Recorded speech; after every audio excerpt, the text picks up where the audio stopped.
Hi friends, it's Claire from ScrappyNerdUK and welcome to episode 7 of Alpha Attack. So I have really been inspired by rainbows and also these distressed oxide inks. And I was having a play around with the distress oxides that was kindly borrowed from the lady that was sat next to me at a crop a few weeks ago, and I had to go and buy some myself. Now I have done this ink spreading technique a couple of times, but I just love the result. And I thought I would incorporate the ink spread with my Alpha Attack series. So I've chosen 6 colours in the colour of the rainbow, of course. So I think I've gone with Fired Brick, Spiced Marmalade, Squeezed Lemonade, Peacock Feathers. Blue one is Salty Ocean. And then the purple one, I think, is Seedless Preserve or Wilted Violet. It's one of the two. These colours are absolutely gorgeous. And I'm not doing the distress oxides any justice by just smushing them down onto a bit of paper. But I love the rainbow effect that this gives. So I'm just going to come back in with those inks. I've only just recently got these, so they do need a little bit of handling just to spread that ink a little bit around the ink pad, because you'll see that some of the spots there are a little blank. And don't go in with the yellow after you've done the green and the orange, because that will just contaminate the colours, which is a silly idea, but I don't think it really makes much of a difference, especially if you're doing rainbow layouts. The colours are going to be next to each other anyway. So just keeping in with the theme of alphas, I pull this stencil. The stencil is from Pretty My Page here in the UK, and I am actually on the design team as well. And this stencil was purchased with my own money. So I absolutely love this because I'm going with photographs of some old school friends. I decided to use the I'm not too sure what happens with my texture paste, but it likes to explode on me. That's the second time that's happened. Because I'm going with some old school photos of school friends, I thought thematically this would work with all the alphas, and I thought I'd bring the stencil in for that reason. So I'm just dragging some texture paste through the stencil and just smushing it around. And I'm a bit impatient. I don't wait for each bit to dry. I just sort of go on with the next bit. And yes, you do get a bit of smudging where you move the stencil, but no one's really going to notice.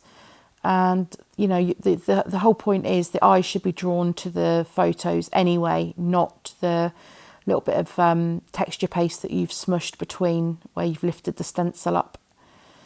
So I'm just putting that down. Now the ink was still slightly damp. So what happens is that texture paste draws the ink colour in, and you'll see there, and I absolutely love the effect. And you'll see I did actually have some red left over on the stencil when I run it through over the yellow bit, but it doesn't bother me. It's a rainbow layout nonetheless. So this is where the alphas come in, and so I've pulled some alphas from my stash in coordinating colours. So first I'm starting with, these are from an Amy Tan collection. I'm not too sure which collection they were from, but they are from, I think they're years old. They've just ended up in my stash. So those orange thickers have gone on there. Next, my all-time favourite thicker, the Fitzgerald font. And I've just fast forwarded there because you get the picture, you stick the alphas down. Now, if you have chipboard alphas, then do make sure you add some glue on to your page, especially if it's going over mixed media, because they will just fall off. And now, if you don't have ink pads, that's fine. If you have normal ink pads, those will also work. And if you don't have any ink pads at all, then what about some paint? Because that will also work. So here I'm just showing you, again, I showed you in a previous video, you can actually colour alphas if you don't have the correct colour. So I've got one set of yellow alphas and they weren't going to work on this. So I decided just to use some white foam alphas and just use ink on the top.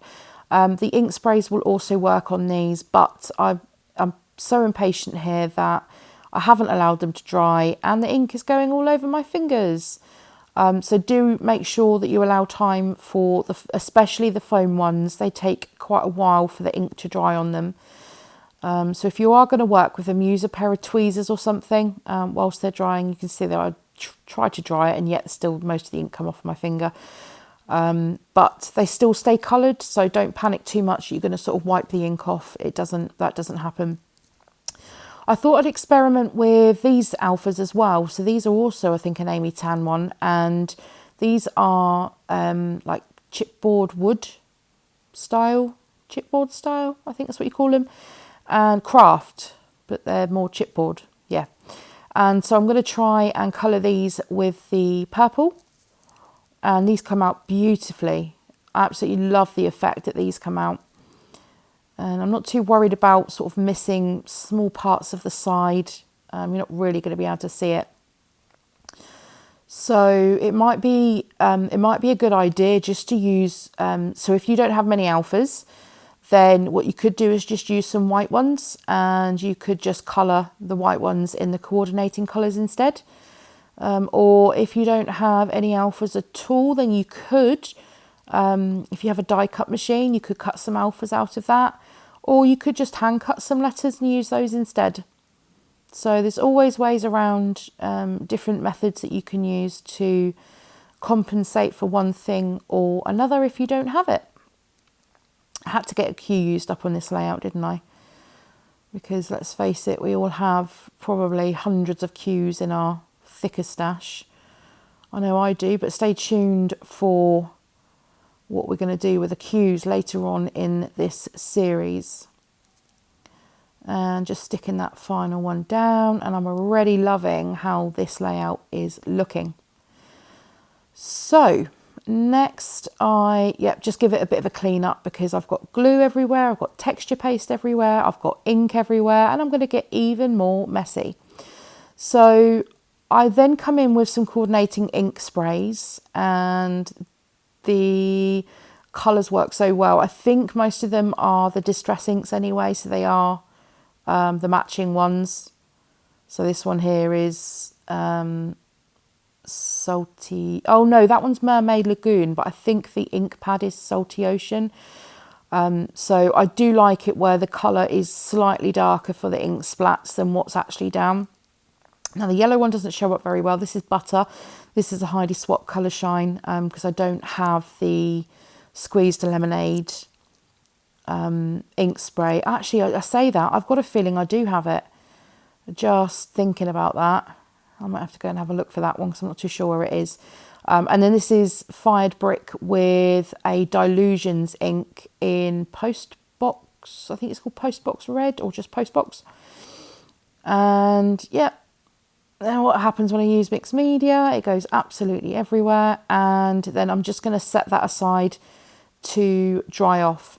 So I've got 6 photographs here, and each photograph is going to go at the top of the colour strips. And then I'm going to, I have already backed them on some white cardstock. I do decide that I want even more colour.